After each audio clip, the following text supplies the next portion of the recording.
So what happened then? Marla had scooted so close to Carlton's hospital bed that she was practically in the bed with him. Ouch, Marla.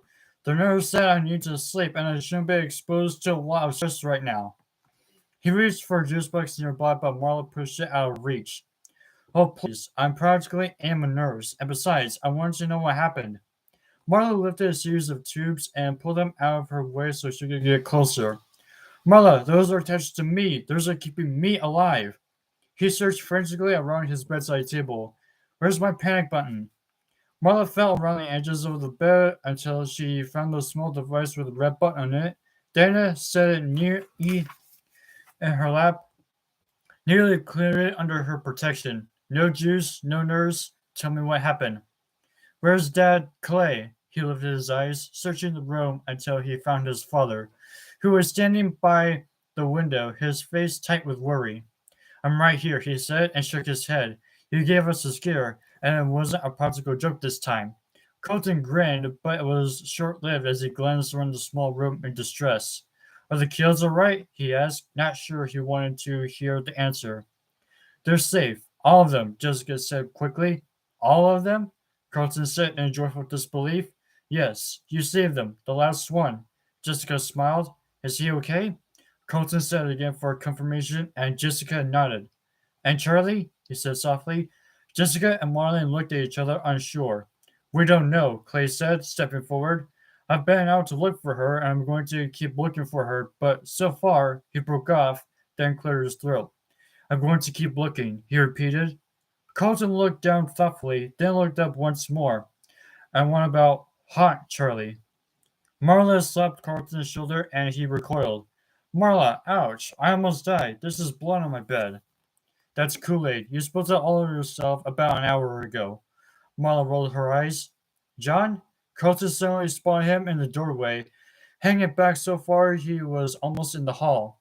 John waved, smiling slightly. Looks like they had to have you patched up pretty good, he said, nodding toward Carlton's bandages. Yeah, something's wrong. Carlton considered John for a moment, but before he could formulate a question, a nurse stepped briskly into the room. Visiting time is over for now, she said apologetically. We need to run some tests. Clay stepped up to the bed, displacing Marla briefly. Get some rest, huh? He said, and patted the top of Carlton's head. Dad, he groaned. I'm not 5. Clay smiled and headed for the door. John stopped him. We're going to keep looking for Charlie? He asked. Of course, Clay said reassuringly, but gave him a confused look before leaving the room. You're not going to find her, John said softly. The rest of them watched, discomfited, as John slipped out the door without another word, not waiting for anyone else. Hey, they found this next to you. I wasn't sure if it was important, Jessica said, pulling Carlton's attention back and handed him a folded piece of paper, heavy with crayon marks within. He unfolded it, revealing a grassy hill with 5 children running over it, the sun overhead. Yours? Jessica asked. Yeah, Carlton smiled. Mine. Okay. Jessica gave him a suspicious look, then returned the smile, leaving the room. Carlton held the drawing close and gazed out the window. He had come into the room cautiously, afraid to wake her up. The room was dark except for the light filtering in the room's small, dirty window, and she peered at him for a moment as if she could not see him. John, she whispered at last. Yeah, did I wake you up? She was so quiet for a time that she thought she was asleep. Then she murmured, You said you loved me. The memory turned bitter here, and it had been nagging at him ever since. Since everything ended, you said you loved me, she said, and he had babbled nonsense in response. He stood in the gravel parking lot for a moment, feeling woefully unprepared. He tapped his hand nervously on the metal fence post, then took a deep breath and ran through the gate.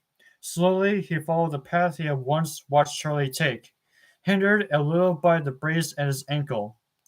Most of the cemetery was green and well kept as any park, but this corner was all scrubby grass and dirt. 2 small plain tombstones sat together just beside the fence, a telephone pole rising behind them like a sheltering tree. John took a step forward, then stopped with a sudden feeling that he was being watched. He turned in a slow circle, and then he saw her. She was standing beneath a tree just a few yards away, where the grass grew lush and green. She smiled and extended a hand, beckoning him to her. He stood where he was. For a moment, the roll seemed blunted. His mind had gone numb. He could feel that his face had no expression, but he could not remember how to move it. He looked back at the stones with a sharp stab of longing, then swallowed, and took steady breaths until he could move again. He turned to the woman under the tree, her arms still extended, and went to her. A warm gust of wind rolled over the cemetery as they walked away together.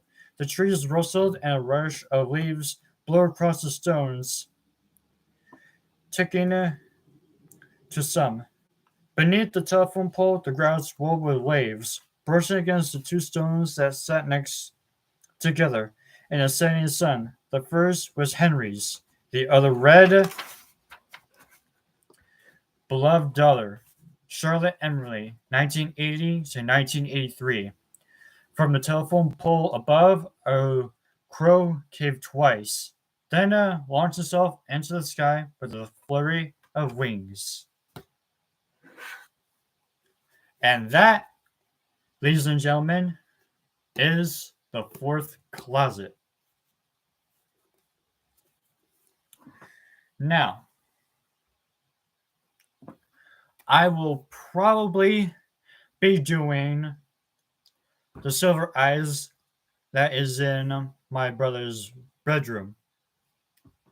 And then maybe sometime after that, I might get the Ultimate Collection of Fazbear Fright's books from 1 to 3. And not just all of those, and just not every single book entirely all on its own. So, thank you guys very much for watching. I hope you guys got pretty much all the information from these two books so far, the Twisted Ones and The Fourth Closet.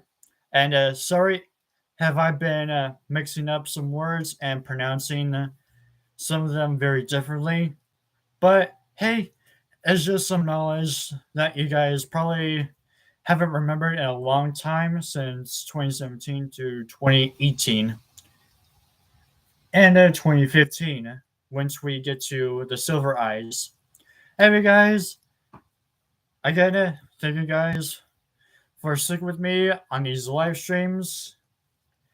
See you guys next time. Bye.